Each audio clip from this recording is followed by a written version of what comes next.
Imagine walking into a coffee shop and seeing someone trip over the rug, spilling their latte everywhere.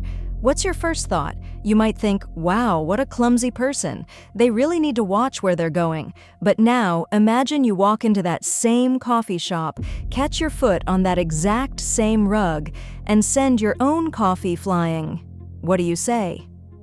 Who puts a rug right in the doorway? The lighting in here is awful and the floor is uneven. Why is it that when someone else messes up, it's because of who they are, but when we mess up, it's because of the situation we're in? This isn't just you being defensive. It is a deeply hardwired mental glitch known as the actor-observer bias. Understanding how it works is like getting a cheat code for human behavior, helping you argue less, understand people more, and see yourself a whole lot clearer. The core split: internal versus external. To understand the actor-observer bias, we have to look at how our brains play detective. Every day, we try to explain why people do what they do. In psychology, this is called attribution. We generally attribute actions to two things: internal factors, someone's personality, character, ability, or flaws. External factors, the environment, the circumstances, luck, or pressure from the situation. The actor-observer. Bias happens because we switch our detective lenses depending on whether we are the ones acting or the ones watching. When you are the observer looking at someone else, you focus entirely on the person.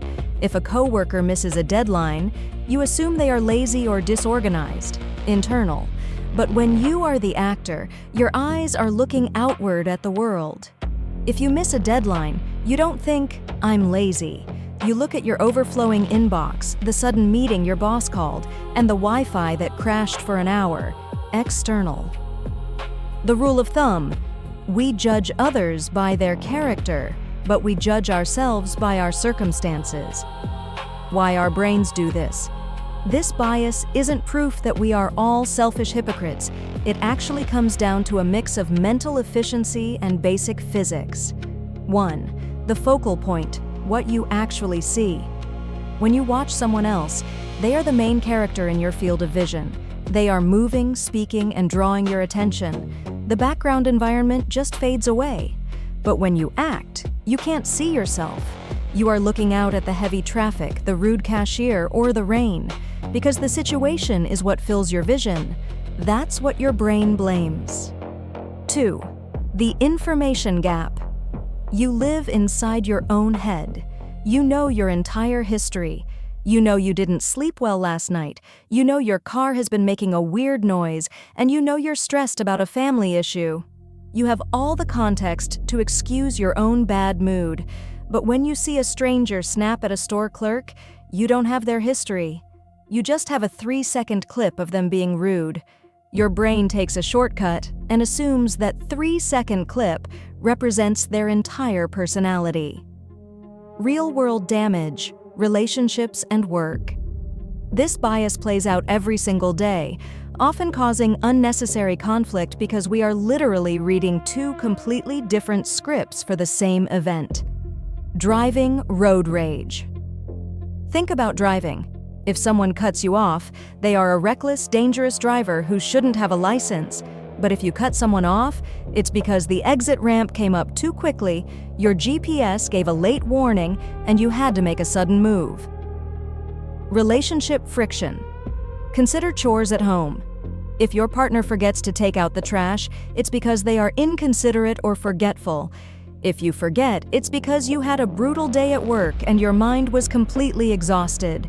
Both people feel entirely justified, yet both feel misunderstood. How to short-circuit the bias. Recognizing this bias is the first step, but how do we actually stop it from messing with our decisions and relationships? It requires 2 deliberate mental shifts. Flip the camera angle. The next time someone annoys you or makes a mistake, pause and ask yourself, if I did the exact same thing, what excuse would I give for myself? If someone is late to a meeting, instead of assuming they don't care, consider that they might be dealing with an unexpected crisis, a sick kid, or a traffic jam. Give them the same situational grace you give yourself. Own the mirror. When you make a mistake, look past the excuses. Yes, the Wi-Fi crashed, and yes, the deadline was tight, but did you also procrastinate? Give yourself a little bit of the observer treatment. Ask yourself how your own choices, habits, or character flaws contributed to the outcome. The takeaway. The actor-observer. Bias is a reminder that we are all giving ourselves a free pass while holding everyone else to an impossible standard. The people around you aren't main characters in a movie written just to annoy you.